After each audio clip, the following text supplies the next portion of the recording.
Baik, bismillahirrahmanirrahim. Assalamualaikum warahmatullahi wabarakatuh. Alhamdulillahirabbil alamin wassalatu wassalamu ala nabiyyina Muhammadin khatamil anbiya'i wal mursalin wa ala alihi wa sahbihi ajmain wa ba'du. Jamaah dirahmati Allah Subhanahu wa taala. Juga yang saya hormati tamu kita dari Bank Panin Syariah. Mohon maaf karena konfirmasinya buat saya agak terlambat, sudah jalan informasi dari pengurus akan ada tamu. Kalau tahu begitu saya nggak sampai sini, tapi qadarullah, masya Allah kita dipertemukan oleh Allah. Mudah-mudahan saling menguatkan antara program yang antum sampaikan dengan yang kita bisa amalkan terkait dengan ilmu-ilmu yang disampaikan lewat guru-guru kita. Insya Allah kita akan bahas hari ini tentang pandangan fuqaha terhadap hutang dan inflasi.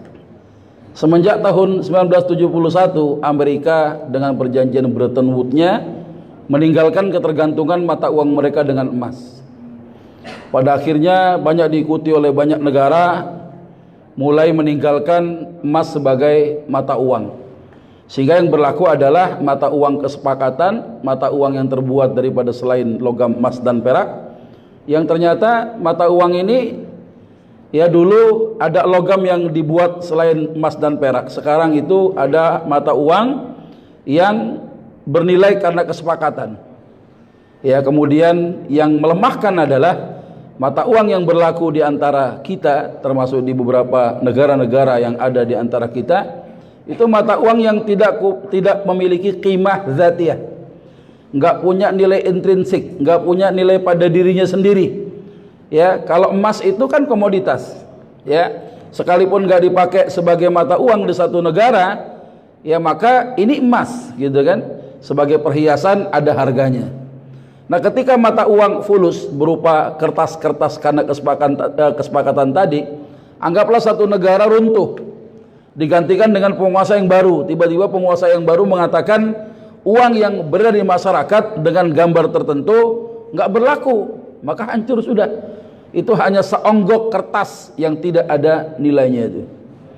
Nah, begitu juga ketika penggunaan mata uang fulus ini, kertas ini digunakan sebagai transaksi hutang piutang, ya, yang ternyata ini seringkali mengalami penurunan nilai tukar dari waktu ke waktu yang namanya inflasi. Anggap misalnya antum kalau ada seorang berhutang 1 juta rupiah di tahun 80, ya, karena kesepakatannya nggak jelas, ya, maka orang ini nggak bayar-bayar sampai ketemu tahun 2019. Ya, di 2019 ini berarti hampir 39 tahun dia menunda pembayarannya sehingga di tahun 2019 berbayar. Nah, apakah yang dibayar tetap 1 juta atau ada penyesuaian terhadap nilai inflasi yang terjadi selama kurun waktu 39 tahun itu?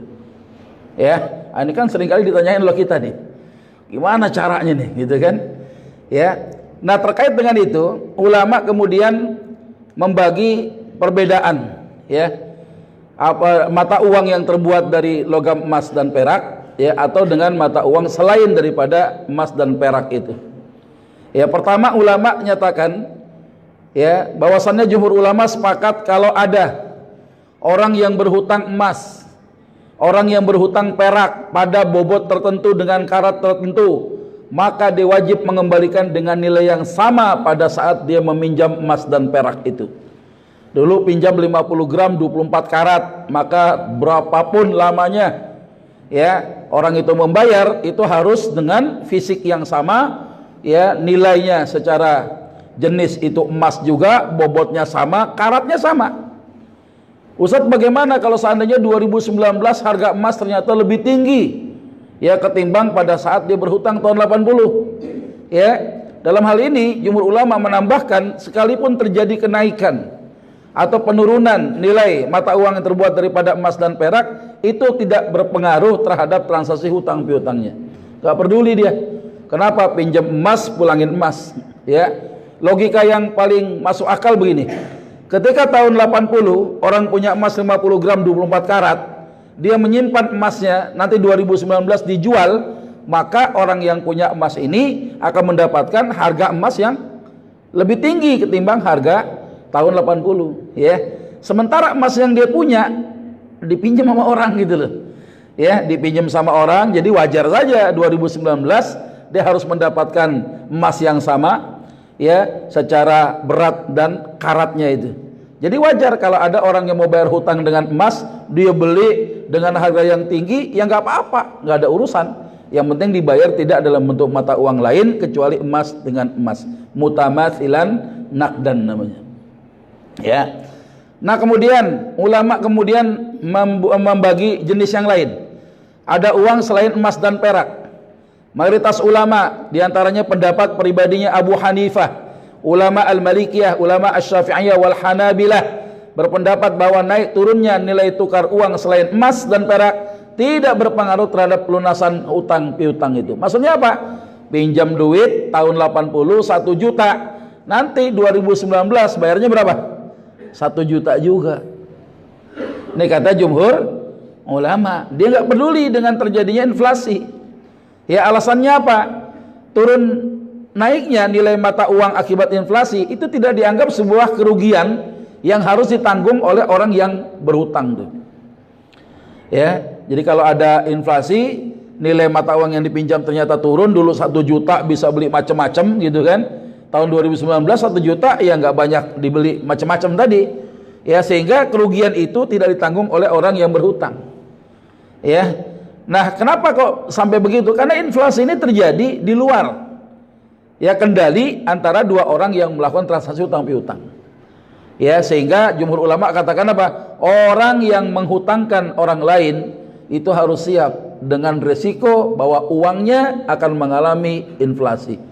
Makanya itulah kelemahan antum kalau bermuamalah dengan mata uang selain emas dan perak.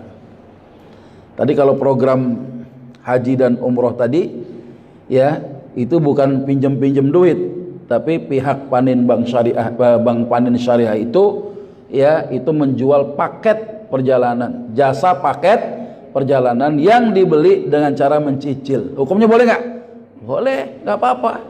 Kita bukan ngutang duit, ya. Kita membeli paket perjalanan, ya, dengan cara bayarnya mencicil. Syukur-syukur nyicilnya pakai emas. Belinya pakai emas. Berapa paket perjalanannya? Sekian gram emas. Nyicilnya bagaimana? Sebulan segram. Wah, keren udah. Ya, jadi nggak ada urusan dengan terjadi fluktuasi, ya, inflasi nilai uang itu.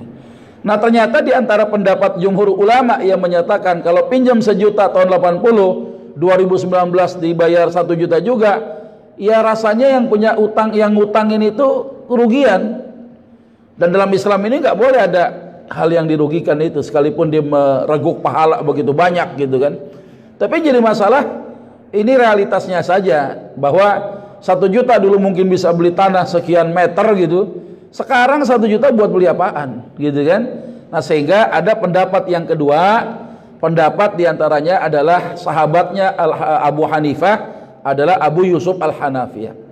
Beliau berpendapat begini, kalau terjadi naik turunnya pada nilai tukar uang selain emas dan perak, dia kemudian dia berhutang, maka yang wajib dibayarkan saat ketika dia berhutang adalah uang yang berlaku pada saat dia melakukan pelunasan hutang itu.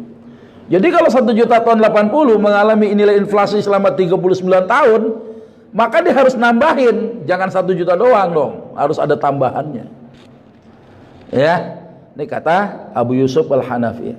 Makanya di dalam kitab Al-Muntaqa, ya, Ibnu Abidin menukil, ya, pendapatnya Abu Yusuf ketika Abu Yusuf mengatakan apa? Qauli wa qaulu Abi Hanifah fi dzalika sawa. Ternyata dulu Abu Yusuf itu berpendapat sama dengan sahabatnya Abu Hanifah tentang masalah orang yang berhutang, ya, dengan mata uang fulus, ya, dia mau bayar kapan pun tetap itu. Tapi ternyata beliau mengubah, ya, pendapat beliau bahwa, ya, orang yang berhutang itu wajib membayar pelunasannya sesuai dengan nilai fulus pada saat pembayaran dalam akad jual beli atau pada saat pelunasan hutangnya. Jadi termasuk ada tambahan karena inflasi, Pak. Ini kata Abu Yusuf Al-Hanafiyah. Termasuk juga pendapat daripada, ya, Al-Malikiyah, dari pendapat yang sedikit mengatakan kalau terjadi fluktuasi nilai gara-gara inflasi itu dibedakan dua. Kalau inflasinya rendah, ya tetap bayarnya. Kalau inflasinya tinggi, dihitung. Ya, kemudian orang bayar nggak 1 juta lagi, tapi 1 juta tambahan karena ya nilai penurunan mata uang itu akibat inflasi. Kalau terjadi tinggi. Nah ternyata kalau kita beranggapan, oh itu riba juga tuh, ada tambahan. Ternyata dua kalangan ulama ini mengatakan, ya untuk penambahan akibat ganti rugi karena inflasi itu ternyata berbeda dengan tambahan yang sifatnya riba. Alasannya apa? Pertama, tambahan atas hutang yang disyaratkan hukumnya haram, tidak terjadi pada inflasi. Kenapa? Karena inflasi itu nggak ada syarat. Antum kagak tahu tuh uang antum tuh bakal turun apa kagak. Ya, itu di luar kendali dua orang yang sedang melakukan transaksi utang piutang. Ya, nah ini tambahan yang bagaimana yang haram? Pertama dalam jumlah dan ukuran. Ulama sepakat penambahan dari utang yang pokok haram ketika ada syarat di awal. Kullu qardin syarata fihi an yazidahu fahuwa haram. Ya, kalau ada hutang piutang, ada kesepakatan di awal, hukumnya haram. Ada az-ziyadah, ada tambahan. Termasuk juga sama koperasi itu. Ya, pinjam duit 1 juta, pulangin berapa? 1 juta 100, maka 100 itu termasuk riba hukumnya, nggak boleh. Ya, hati-hati. Nah kemudian pemanfaatan benda. Ada orang berhutang 1 juta, dia punya kontrakan kosong. Kita bilang, bang, selama ente belum bayar, izinkan saya tinggal di rumah kontrakan antum, saya nggak bayar selama antum belum bayar hutang. Nah itu yang memanfaatkan begitu hukumnya haram, nggak boleh. Ya kiasnya apa? Kiasnya tentang bagaimana seorang memanfaatkan barang gadaian. Saya berhutang sama si fulan, naruh jaminan motor, pinjam uang 5 juta. Harga motor saya 10 juta. Ya selama motor saya diberikan sebagai bentuk jaminan kepada orang yang menghutangkan saya, orang yang terima barang gadaian tidak boleh memanfaatkan motor itu. Ya, haram hukumnya, nggak boleh. Ini pendapat jumhurul ulama.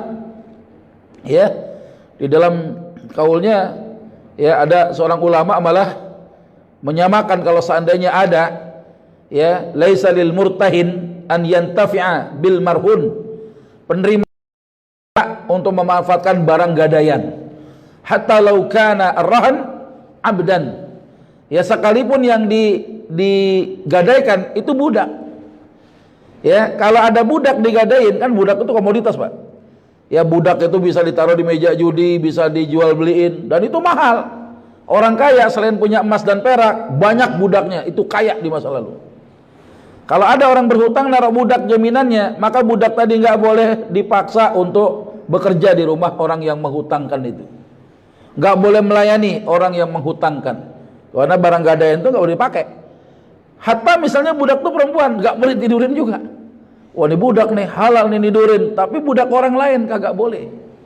Ya, kita nidurin ya apa namanya budak wanita yang dijaminkan sebagai bentuk hutang, nggak boleh. Ya, apalagi di kampung ada sawah, ya nggak? Orang gadai sawah, duit diterima sebagai hutang, orang yang menghutangkan megang gadaian sawah, sawahnya diolah sama dia.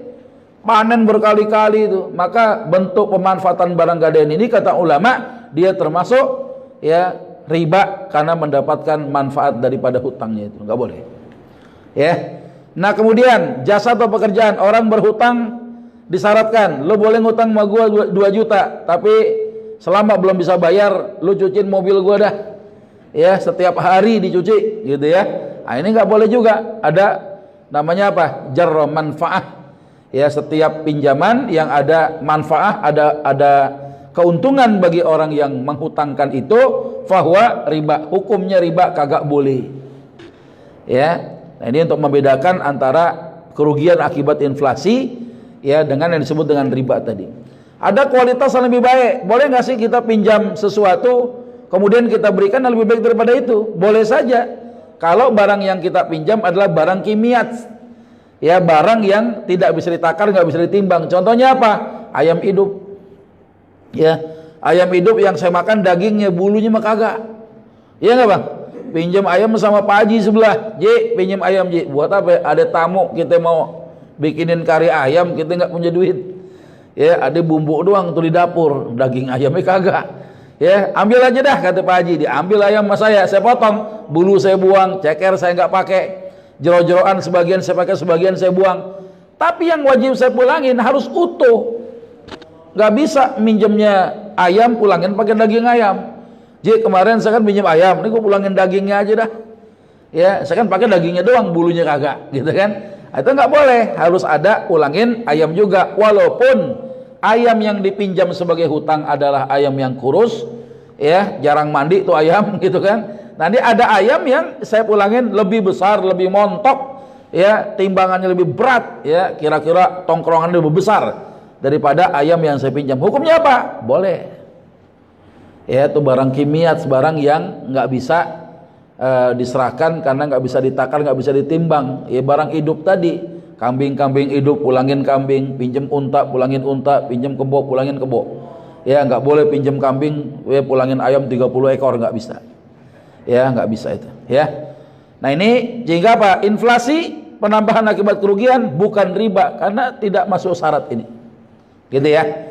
Nah, ada tambahan pelunasan hutang yang tidak disyaratkan. Misalnya antum hutang nggak ada syarat, tiba-tiba karena tasyakur sama orang yang ngutangin kita lebihin bayarannya. Ya, hukumnya boleh nggak nih? Hadiah sebelum melunasi hutang. Kata ulama Hanafi dan Syafi'i, boleh selama tidak disyaratkan dan bukan kebiasaan. Artinya kalau ada orang ngasih hadiah sama orang yang menghutangkan dia selama hutang belum dibayar, ada motif, gua nanti kalau ngutang lagi bisa dikasih nih. Nggak boleh. Tapi kalau hadiahnya begitu saja nggak apa-apa. Bukan karena hutangnya. Ini juga senada kata ulama Maliki dan ulama Hambali, membolehkan memberikan hadiah, ya, yang diberikan kepada pemberi utang sebelum pelunasan dengan syarat apa? Pemberian hadiah itu bukan ada motif kaitan dengan hutang itu. Ya, antum ngutangin orang 2 juta, tuh orang dagang nasi uduk Betawi, yang kalau pagi dibuka tiap pagi itu nasi uduk, ya, pakai kancing lepisnya 3, semur tahunya, wah enak banget tuh, ya nggak, sambelnya juga, gitu kan. Ketika yang menghutangkan dia makan, tiba-tiba yang jualan, yang berutang sama dia bilang, ente mah nggak usah bayar. Kenapa nggak usah bayar? Ente kan udah ngutangin saya. Ya, anggap aja ini hadiah karena antum udah ngutangin saya juga belum lunas. Itu haram hukumnya.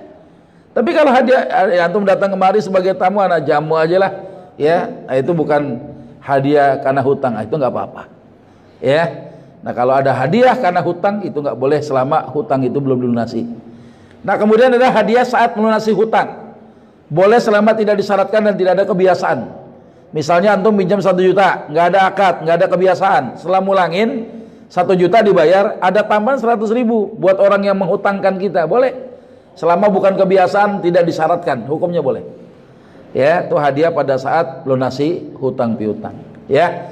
Nah, sehingga bagaimana ganti rugi karena inflasi tadi? Kalau jumhur ulama tadi nggak boleh 1 juta tahun 80, pinjam 2019 baru dibayar, tetap 1 juta juga. Ternyata ada celah pendapat ulama yang lain yang mengatakan bahwa karena inflasi, orang yang berhutang dia harus menyesuaikan nilai mata uang yang dulu dia pinjam nilainya seberapa dengan yang di tahun dia bayar. Cuma ada baiknya kita mengikuti pendapat ulama Maliki untuk kehati-hatian. Kalau inflasinya rendah, ya tetap bayarnya. Misal utang cuma 3 tahun, inflasi nggak terlalu besar, bayarnya sama. Tapi kalau sampai 39 tahun begitu, ya, itu duit juga udah berubah, gambar udah berubah warnanya, ya, karena terjadi perubahan dari waktu ke waktu tergantung pemerintahan yang berkuasa pada waktu itu, maka perlu dihitung pertambahan akibat inflasi itu bukan termasuk riba di dalamnya. Kenapa? Karena tidak ada syarat. Ya, inflasi terjadi begitu saja, ya, tanpa ada persyaratan di awal itu. Nah, kira-kira begitu tuh. Nah, sehingga ada 2 perbedaan pendapat ulama terkait dengan adanya hutang dengan inflasi. Ya, artinya gini, kalau antum ngutangin orang 1 juta, ya, kemudian baru dibayar 30 tahun yang berikutnya berdasarkan pendapat yang berbeda dari pendapat jumhur ulama, itu boleh disesuaikan. Jangan 1 juta dong bayarnya. Ya, dulu 1 juta bisa beli apaan tuh? Ya, anggaplah misalnya mengacu kepada nilai dolar, gitu ya. 1 juta ini berapa dolar nih, gitu kan? Nah, sekarang ya 1 dolarnya sudah sekian rupiah. Ya udah disesuaikan karena terjadinya inflasi. Itu tidak dianggap riba oleh sebagian ulama yang membolehkan adanya inflasi.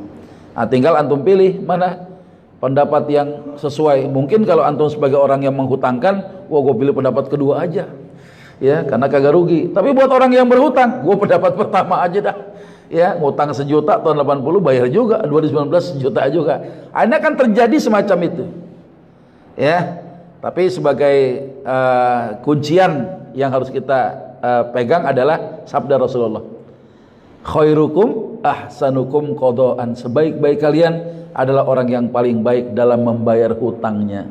Orang yang berhutang wajib mengembalikan. Orang yang menghutangkan, ia berhak untuk mendapatkan hartanya kembali. Bayangkan kalau hartanya itu tidak memberikan jaminan.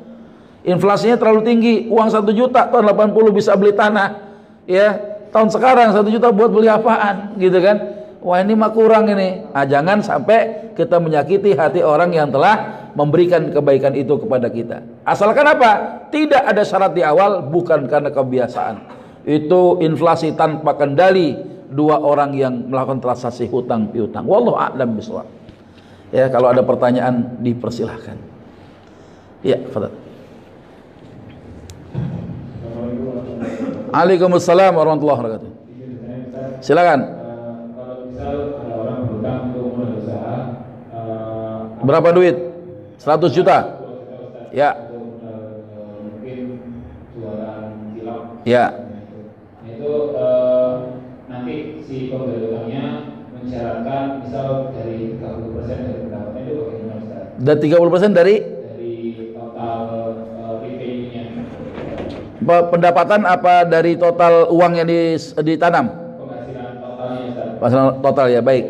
Antum jangan sampai mencampur adukan antara hutang dengan permodalan. Hurufnya sama loh, huruf qaf, huruf ra, huruf dod.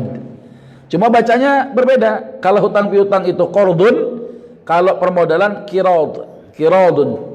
Ya, itu bedanya tuh. Jadi kalau hutang piutang, antum nggak boleh dapat untung. Naruh duit 200 juta, dagangnya cilok, tuh keren amat tuh cilok, modalnya kegedean. Ya, 200 juta dagang cilok, berapa gerobak? Ya, akhir-akhirnya ketika dia pakai itu uang, kalau itu dalam bentuk hutang piutang, antum nggak boleh dapat untung yang disyaratkan. Mulangin pakai 200 juta, pulangin 200 juta juga. Tapi ketika terjadi syirkah, semacam proses kerjasama antara permodalan dan usaha, tukang cilok jadi amilnya, antum jadi sahibul mal, pemilik modal, pemilik harta. Bagaimana caranya? Terjadilah di situ akad. Kalau nanti untung dari 200 juta, dapatnya berapa tiap bulan, ya, dipotong biaya-biaya segala macam itu, pokoknya pendapatan bersih. Yuk bagi saya 40% ya, antum 60% dari untung, ya. Sebulan dapat 5 juta untungnya, bagi 40-60. Bulan besok untungnya 10 juta, nambah 40-60. Tiba-tiba bulan ketiga jadi 3 juta doang. Kenapa? Digerebek Satpol PP itu. Ya, tukang cilok bingung nggak bisa dagang, digaruk, ya.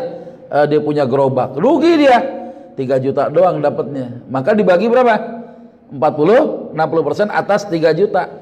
Satu ketika dagang lagi nggak kapok-kapok nih orang, terjadi force majeure. Wah, force majeure, kejadian kagak biasa, pabrik ciloknya kebakaran. Gak cuma ciloknya hangus, pekerjanya ada juga yang jadi korban. Nah, sehingga modal habis. Siapa yang nanggung kerugian? Si amil apa si pemilik modal? Enggak, kalau bicara modal hanya pemilik modal saja. Pemilik modal duitnya habis. Ya, si amil bagaimana? Enggak wajib ganti. Amil pun juga enggak dapat untung. Kenapa? Usaha dia kebakaran. Dia mungkin udah bikin bulat-bulatan cilok semalaman. Iya enggak? Udah gaji karyawan dari kemarin, tapi dia sendiri belum dapat untung. Kenapa? Kebakaran. Nah, itu antum siap tidak? Tapi kalau utang piutang enggak peduli. Nih ngutang 200 juta, antum nggak dapat keuntungan, tiba-tiba kebakaran dan lain sebagainya, dia wajib mengembalikan utang itu kepada antum. Tapi kalau syirkah mudharabah, syirkah murabahah, yang dibagi untungnya ketika terjadi insiden di luar kelalaian daripada amil, antum yang nanggung. Bisa saja modalnya hilang atau balik cuma sedikit atau tos-tosan. Ya, tiba-tiba pas dihitung-hitung ada kembalian 100 juta, ada asetnya. Boleh nggak si tukang cilok minta? Saya kan nggak dapat untung juga bos, bagi dong dari 100 juta, boleh nggak? Nggak boleh, ente aja udah kehilangan 100 juta, dia nggak berhak minta duit itu, karena itu milik pemilik modal. Jelas nih ya. Nah, jadi bedain antara hutang piutang dengan permodalan, kira-kira begitu. Iya, borong aja. Misal kita dikondangan, kita kondangan apa itu juga termasuk salah satu Gimana? kondangan. Kondangan kenapa? Masih amplop gitu ya. Apa itu termasuk salah satu utang piutang? Ya kalau di kampung, kalau ente orang kampung orang kota nih. Ya kalau ente masih orang kampung, itu ada kebiasaan begitu tuh. Ya si fulan punya hajat, nggak punya duit, ya tetangganya ngamplopin tapi ditulis namanya. Gue kalau kondangan 100 juta, maka pulanginnya nanti kalau anak gue nikah atau gue sendiri mau nikah lagi misalnya, ya lo pulangin 100 juta. Nah yang model begini dianggap utang piutang yang tidak tertulis sebenarnya. Nah yang itu sangat berbahaya kalau seandainya itu dianggap utang piutang, antum ternyata memberikan amplop tidak sesuai dengan pinjaman yang diberikan kepada si fulan atas pesta walimah kita itu. Nah, itu kan jadi masalah. Ya, jadi harusnya memang sebuah walimah digelar itu semata-mata pertama tahadduts bin ni'mah. Ya tahadduts bin ni'mah ini ya tasyakur kita kepada Allah karena nikmat, ngundang orang sedekah udah. Nggak berharap dapat hadiah. Syukur-syukur terutama mau tahu diri ngasih hadiah juga. Tapi namanya hadiah itu tidak ada pertukaran kompensasi. Ya, kompensasinya apa? Dari Allah sebagai pahala. Orang ngasih amplop, ngasih hadiah, itu sedekah dia. Jangan dianggap utang piutang. Kalau utang piutang, nah ini juga bermasalah. Ya, antum harus mencatat, menyebutkan namanya, nanti ingat-ingat. Nah, kalau antum meninggal dunia belum sempat kondangan gimana? Siapa yang mau nanggung? Anak antum nggak ikut kondangan, ya tinggalnya udah terpisah dari rumah, itu kan jadi masalah. Sehingga perlu diluruskan di masyarakat, walimah itu bentuk tasyakur kita kepada Allah, ngundang orang-orang untuk makan, itu bentuk sedekah. Adapun orang mau ngasih hadiah atau enggak bodo amat. Ya, orang yang bikin pesta begini enggak takut hujan, enggak takut listrik mati, enggak takut. Kenapa? Sedari awal dia emang sedekah. Tapi kalau pestanya berharap kembali tadi, ya hujan dia takut. Oh ya, tamu-tamu kalau nggak datang udah kebayang dah utang gimana cara bayarnya. Kan gitu kan? Akhirnya apa? Dipanggil dukun, tancepin tuh bawang merah sama cabai merah supaya kagak hujan. Masih kurang sakti juga. Mohon maaf, celana dalam si dukun yang setahun gak dicuci dilempar ke genteng. Ya, supaya hujan kagak mau turun. Air hujan takut kali sama kolor si dukun ini. Ya, nggak dicuci-cuci setahun gitu kan. Ya, akhirnya apa? Orang begitu, mengambil jalan pintas. Ya, atau pas listrik mati kebingungan nyari genset mana-mana puyeng karena mungkin takut undangannya juga ya jarang yang hadir gitu kan. Nah ini yang jadi masalah, padahal orang ketika berniat bikin pesta walimah coba dikedepankan sisi-sisi bahwa kita adalah tasyakur, tahadduts bin nikmah, kita sedekah sama orang lain, nggak berharap kembali. Jangan hitung-hitungan modal sekian, hitung-hitung balik apa kagak ya. Kalau kembali mah syukur, kalau kagak amsyong udah. Ya, akhirnya kadang-kala akhirnya apalagi kena utang piutang tadi. Ya, ada perbuatan baik tapi nggak tepat caranya. Itu yang jadi masalah. Ya, antum perlu tanya dampak-dampak yang muncul kalau saya meninggal, anak saya nggak tahu masih punya utang kondangan ke tempat fulan gimana itu? Ya, ya kalau disepakati ya kalau situ meninggal mau buat apa lagi, udah kagak ada usah balikin. Ya kalau antum datang di pesta itu gue serem juga orang udah mati datang. Ya, ini kan khawatir kita utang sedikit aja ditanya oleh Allah itu. Ya apalagi yang orang itu gak ridho ya. Contoh apa? Kembalian bensin. Cuma 300 rupiah atau 500 rupiah. Tukang yang bekerja di pom bensin itu orang kaya cuma gope paling gak ditanya. Salah kalau dia berpikir begitu, pulangin. Ya pulangin, gak boleh. Kenapa? La yahillu malumri'in ya muslimin illa bi nafsi minhu. Tidak halal harta seseorang kalau kecuali karena kerelaan dia. Kalau nggak rela repot. Ya, nah itu pernah kejadian bini saya tuh beli makanan di satu tempat, kembaliannya belum dikasih, ya sampai sekarang juga kayak dilupain saja, ya kan susah. Ya dia kalau berpikir kembalian nggak seberapa, suka begini-begini, ya nggak bisa begitu juga. Ini kan hak orang, ya harus dikembalikan. Apalagi urusan utang piutang tadi, bahaya sekali. Ada lagi? Silakan. Ya, tafadhol. Waalaikumsalam warahmatullahi wabarakatuh. Mau bertanya Ustaz tentang utang itu, Ustaz. Misalnya dulu sewaktu kita punya uang banyak gitu ya, terus ada teman-teman yang mau utang kita, 1 juta, 2 juta, 3 juta, sampai 10 juta. Oke, waktu dulu itu kita pinjamin. Nah, dengan perjanjian mau dikembalikan bulan depan. Nah, tetapi setelah dipinjemin, kita kan berniat baik pinjemin. Nah, sewaktu bulan depan itu ditunggu-tunggu kok enggak ngembalikan. Iya. Gitu.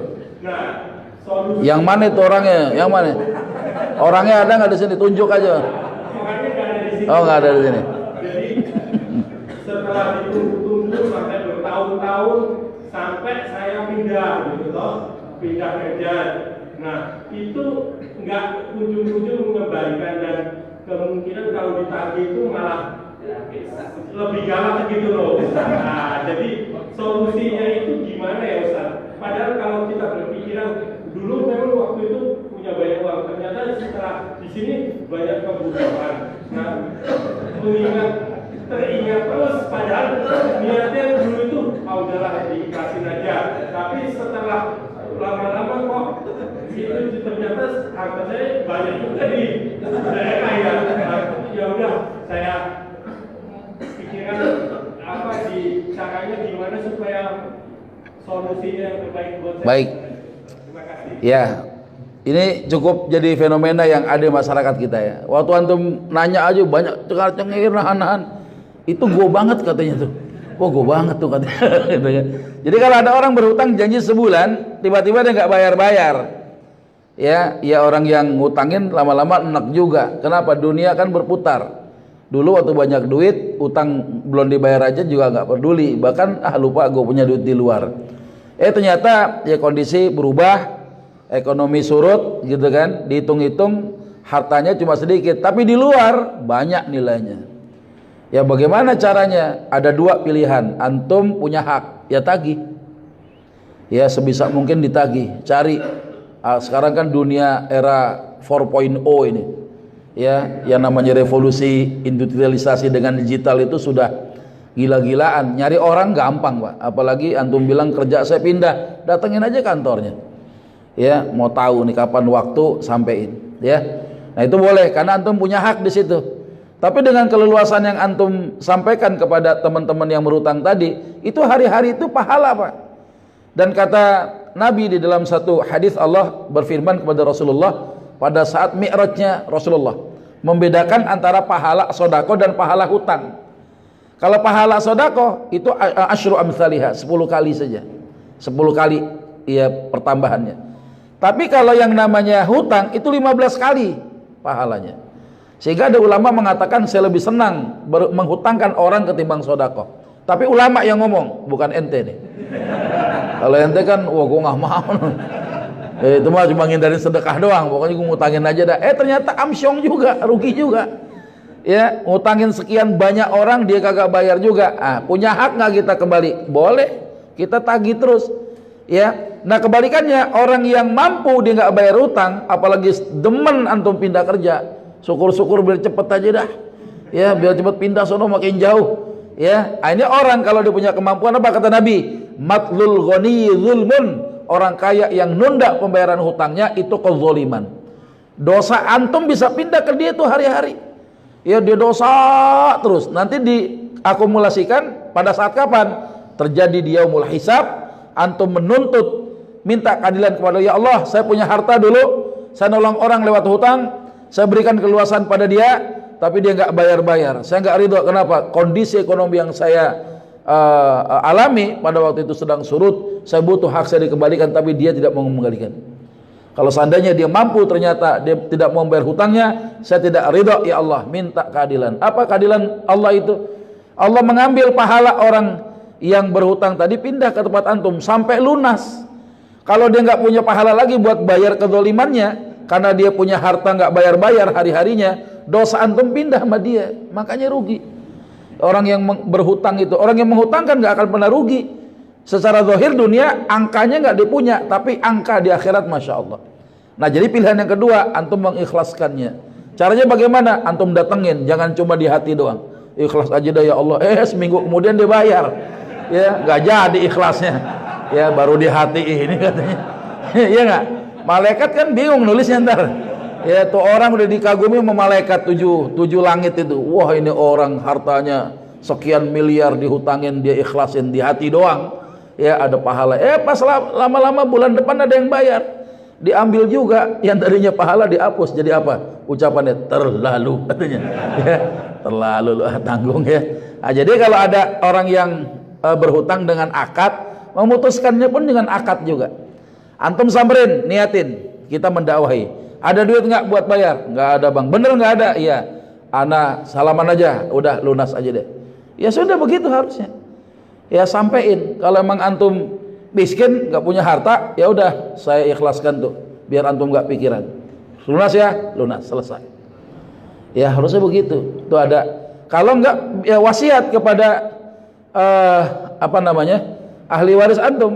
Nanti kalau ada orang yang disebut ini bilang sama mereka, hutangnya sudah lunas semenjak aku bicara sekarang. Ya, karena utang piutang itu antum punya hak piutang. Kalau antum meninggal entah hari ini, entah entar sore, entar malam, ya entar habis pulang nggak tahu juga gitu. Ya kan, antum meninggal itu warisan pak. Makanya dicatat, ya istri nggak khawatir tuh antum meninggal dunia hartanya nggak banyak, tapi hak piutangnya di luar banyak banget. Ya ini harus ditagih nih. Jadi ahli waris ada tim investigasi untuk menelusuri di mana keberadaan piutang-piutang antum itu. Makanya harus begitu. Tapi kalau antum mengikhlaskan tadi, masya Allah, sampai sekarang juga kasih sehat, ya masih sekarang juga kalau mau nikah lagi juga masih bisa, gitu kan? Ya kan artinya kan nikmat yang Allah berikan nggak kurang, walaupun secara angka harta antum ada di tangan orang-orang tuh. Kalau kita mikirnya ke situ, ya aman udah, kita nggak baper-baperan sampai dengan hari ini. Itu kira-kira mudah-mudahan orang yang berutang sama antum nanti insya Allah YouTube-nya diangkat, harusnya di-shoot nih. Bapak tadi nanya di-shoot, nanti masuk ke YouTube. Atau antum nanti siaran bikin video sendiri habis acara ini, antum shoot, sampaikan buat teman-teman saya yang dulu pernah berhutang, yang 1 juta, yang 2 juta sampai 10 juta, entah di mana kalian berada, maka semenjak ini tolong bayar dong utangnya. Saya sampai gerah ini gitu kan. Ya nggak apa-apa kan? Ya, iya nggak? Iya, ya harus gitu. Kalau nggak bayar kalian itu, padahal kalian mampu diberikan kemampuan oleh Allah, kalian berbuat zalim kepada diri saya. Ya sampaikan atau mengikhlaskannya silakan. Tapi harus bilang-bilang sama bini, jangan ngomong udah dapat izin dari bini udah ikhlasin aja deh bang. Ya kenapa? Kita harta juga. Ya anak bini antum punya hak atas diri kita sebagai suami. Minimal ya pikirin juga kalau itu utang diselesaikan, anak bini antum bagaimana dalam kondisi ekonomi yang sekarang, sudah cukup apa belum? Kalau belum cukup, anggap itu investasi buat keluarga antum. Ya nanti di-shoot ya, masukin di YouTube, syukur-syukur dipaduin sama video ceramah kan. Nah, jadi bisa orang tonton sedunia pak, orang bisa tonton insya Allah ya, sedunia. Ya kasih judul aja, dampak tidak membayar hutang, ya mati digencet tanah. ya misalnya begitulah kira-kira. Ada lagi silakan, Fadal antum. Topiknya sedikit melenceng. Iya. Kalau yang ditalangkannya hanya berupa porsi, apakah itu masuk pakai haji? Iya. Apakah dan itu boleh secara umum dengan dia mengambil kelebihan yang lumayan banyak, tadi saya coba itu sekitar 50%, 12,5 juta. Mungkin itu. Iya. Jadi kalau itu kita anggap ijarah gimana? Ya kan namanya kan bukan hutang ya. Ijarah gitu. Dia ngurusin porsi kursi antum lah kira-kira. Ya dia ngurusin, dia secara administrasi dia diatur sedemikian rupa sehingga porsinya ya ada gitu. Ya dia dengan jasa untuk ngurusin itu ada upah untuk itu. Anggapnya begitu ya. Kalau bicara tentang akad ijarah itu sewa jasa. Ya bukan semata-mata karena dana talangannya. Kalau dana talangannya Anda sepakat, itu hutang piutang haram hukumnya kalau ada tambahan. Tapi anggaplah ada kursi dan segala macam itu menjadi satu paket perjalanan. Ya, artinya tetap pelunasannya di bank itu juga kan. Buka tabungan 25 juta ya, itu sebagai syarat dia untuk mendapatkan kursi gitu kan. Pelunasannya kan tetap ke bank itu juga. Artinya secara ijarah kita memanfaatkan jasa bank untuk ngurusin paket perjalanan haji kita itu. Ya, dengan jasa itu ada di situ ada pembayaran dalam hitungan-hitungan mereka, ada untung di situ. Kira-kira gitu ya. Tapi saya menarik masalah umroh misalnya. Umroh kan nggak perlu nunggu booking seat dulu gitu kan. Kapan saja kita bisa melaksanakannya. Anggaplah pihak penjual jasa paket perjalanan ini ya, dia benar-benar ya menjual paket perjalanan, bukan nalangin orang gitu, nalangin orang biar bisa berangkat. Ya ini namanya hutangan. Tapi kalau seandainya dia sebagai pihak penjual jasa paket perjalanan yang dia mungkin bisa kerjasama dengan beberapa travel ya, biar tahu berapa sih kos yang sekarang bisa diluncurkan ke masyarakat. Dari kos yang disampaikan itu dia ada tambahan untung, misalnya biaya yang tadinya 22 juta jadi 28 juta gitu ya. Nah orang yang beli paket perjalanan itu bayar 28 juta tapi boleh nyicil gitu kan. Ya udah, berarti yang dijual adalah paket perjalanan umroh. Karena yang namanya produk dagang itu ada dua, produk jasa, produk barang. Ya jasa pun juga bisa diperjualbelikan loh. Ya jasa untuk paket perjalanan termasuk bagian daripada produk yang boleh diperjualbelikan. Ya artinya pihak tadi yang siang hadir bersama kita, kalau bisa dia sebagai pihak penjual paket perjalanan yang ditawarkan kepada para calon jamaah umroh dan calon haji itu. Nah, sehingga kesan terhadap adanya utang piutang dengan uang talangan itu kemudian menjadi hilang ya, sehingga untung yang didapat karena ada ijarah tadi. Tapi antum gak usah khawatir, gak usah sampai ke situ-situ juga gitu tabayunnya. Tadi kan sudah dibilang kami mengikuti fatwa DNS, Dewan Syariah Nasional. Kita berhusnudzon ya bahwa DNS ini DSN Dewan Syariah Nasional ini mudah-mudahan mereka dengan cermat ya mempelajari betul akad yang dibuat dan tidak melanggar kaidah syariah. Ketika kita bilang oh ini syar'i ini, kita ikut, selesai. Adapun nanti terjadi pengkhianatan akad di balik itu yang dosa mereka, antum enggak. Itu aja sih sebenarnya. Gampangnya begitu. Ini makanan halal enggak? Lo lihat aja ada label MUI-nya enggak? Kan gitu. Ya wah ada nih label MUI halal. Makan aja, kita berhukum dengan itu. Ya perkara kita tahu atau tidak prosesnya itu kan masalah yang baru. Ya kita nggak tahu prosesinya, tahu-tahu udah jadi roti berdaging. Ada roti isi daging nih, ada label fatwa halalnya, ya udah kita makan. Ya perkara nanti itu pabrik ternyata bohong, label MUI yang label halal itu dipalsukan, yang dosa mereka. Gitu aja. Ya kita kalau terlalu hati-hati juga jadi lapar urusannya. Mau makan ayam, gimana proses motongnya? Siapa yang motong? Ya nggak jadi makan bang. Ya pisang goreng di aur aja habis, apalagi ayam goreng pada ngantri. Ente harus nunggu gimana prosesnya. Udah tahu pas prosesnya, udah tahu bener, ya habis ayamnya. Ya kan bingung jadinya kita. Nah, sehingga ada kaidah seorang muslim tidak diwajibkan mencari tahu sesuatu yang dia nggak tahu. Jadi berhukum dengan zahirnya saja. Oh ada fatwa MUI label halal. Makanya kalau saya boleh usul, ya harusnya ada regulasi untuk mengeluarkan fatwa haramnya, ya sebagai kompetitor. Karena makanan halal banyak, yang haram dikit. Jadi yang pantas dilabeli yang haram yang dikit itu. Ya ada produk roti daging ada label haram MUI. Oh kita enak tuh begitu. Ya kira-kira mau nggak pabrik ngajuin fatwa haram? Ya, datang ke MUI komisi fatwa, ini nih kita punya pabrik memproduksi makanan haram, tolong dong keluarkan ya fatwa keharamannya biar orang nggak salah beli dan orang nggak mau beli. Ya nggak ada begitu kan, semua karena keuntungan. Ya makanya label halal MUI bisa saja dipalsuin. Ya, itulah bahayanya karena orang mengejar keuntungan duniawi. Tapi kalau kita berhukum dengan sekedar oh ada label halal MUI, ya udah selesai. Kalau kita ragu karena nggak ada labelnya, lebih baik tinggalkan, kan gitu. Ya kalau orang sekarang secara zahir gitu ya, itu menyesuaikan dengan adanya label halal atau tidak, ya buat orang awam itu kan juga pertolongan pertama juga buat menilai itu apakah halal atau tidak. Boleh saja. Kalau terjadi pengkhianatan akad di belakang kita, yang dosa mereka. Gitu aja. Ada lagi? Yang ngaji sini doang kayaknya nih, sini nggak ngaji. Ada? Ada lagi? Ibu-ibunya masih ada? Ibu-ibu silakan. Nanya darah istihadah lagi. Ya, silakan. Mengenai apa? Yang hutang boleh disesuaikan dengan nilai inflasi. Iya. Misalnya tahun 80 1 juta. Iya. 2019 kan ada inflasi. Iya. Bagaimana menyesuaikan kalau kita tidak tahu bagaimana menghitung inflasi? Iya, gampang aja. Dulu tahun 80 1 juta nilai dolar berapa? 1 dolar itu berapa? Misal $5 ya. Kemudian kalau misalnya nggak pakai dolar, pakai emas dikonversi.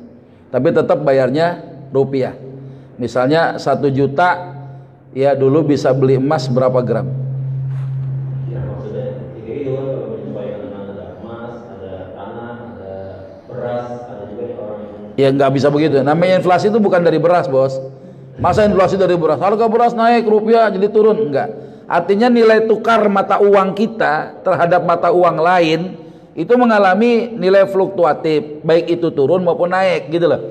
Nah, pada saat dia mengalami penurunan yang signifikan tahun 39 tahun yang lalu, ini kan berarti nilai tukar rupiah kita terhadap mata uang yang lain itu ya berubah, sehingga daya beli terhadap nilai uang yang segitu tuh apaan aja yang dibeli kan susah.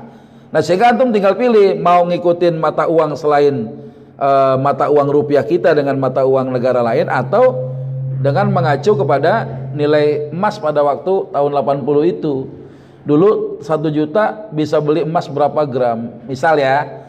Nah, sehingga sekarang harga emas ternyata belinya jadi mahal gitu kan, maka dia akan mengikuti nilai inflasi dia terhadap emas tadi.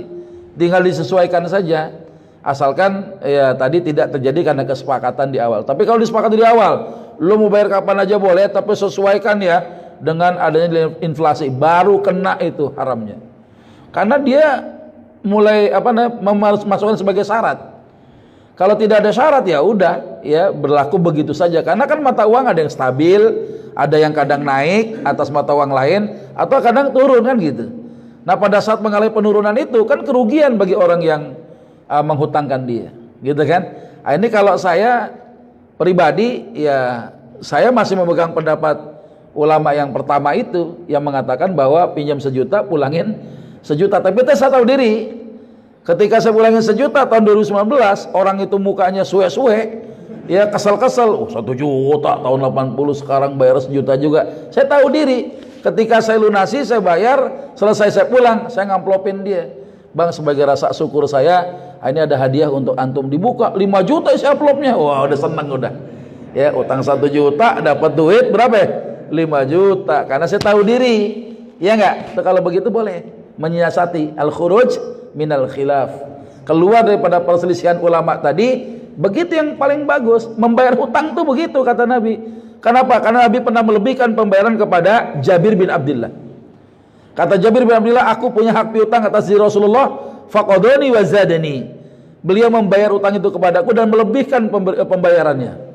Ya, tapi nggak ada syarat, bukan kebiasaan. Berlaku begitu saja, boleh. Jadi antum, saya nggak ambil pendapat dua-duanya setengah-tengah aja dah. Pokoknya bayar 1 juta, tetap biarin kita kerjain dulu tuh orang. Ya mukanya suwe-suwe, biarin aja dulu, marah dia.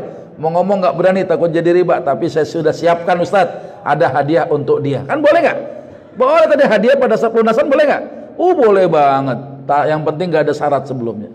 Dibuka amplopnya 5 juta, Masya Allah, senang udah. Besok mau ngutang lagi kapan lagi? Nah, gitu. Kalau udah tanya besok mau ngutang lagi kapan lagi, karena motif penambahan itu baru kena ribanya. Berarti dia ngasih hutangan dengan berharap ada tambahan, baru dia kena motif ribanya di situ. Ya padahal antum awalnya mah nggak ada kesepakatan, berlaku begitu saja. Besok-besok pinjam lagi, ada 2 orang.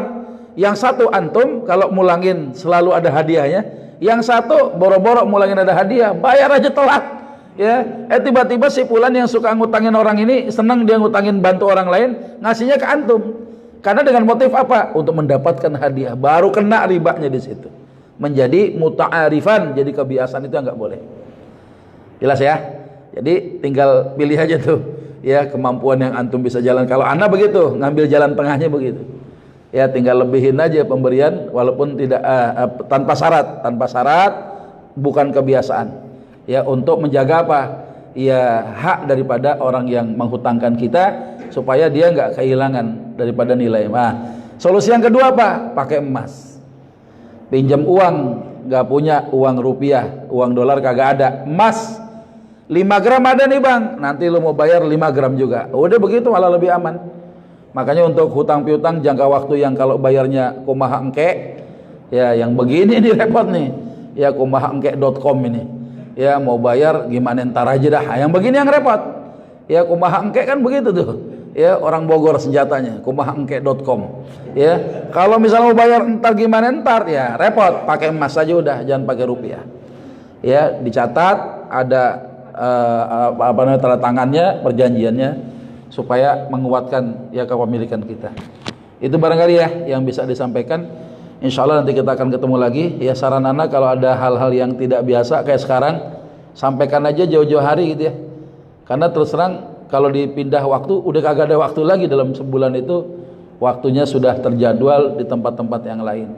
Ya, jadi supaya kita tidak masing-masing bisa menghormati ya jadwal-jadwal tempat lain juga. Ya kalau hari ini nggak bisa hadir, bisa nggak Senin depan? Senin depan namanya berantem sama departemen koperasi karena jadwal saya di situ gitu ya. Itu barangkali semoga bermanfaat. Kalau ibu-ibunya juga nggak ada yang tanya, ya mudah-mudahan paham ya. Dan insya Allah ke depan kita akan masih melanjutkan tema terkait dengan fikih. Subhanakallahumma wa bihamdika asyhadu an la ilaha illa anta astaghfiruka wa atubu ilaik. Walhamdulillahirabbil alamin. Assalamualaikum warahmatullahi wabarakatuh.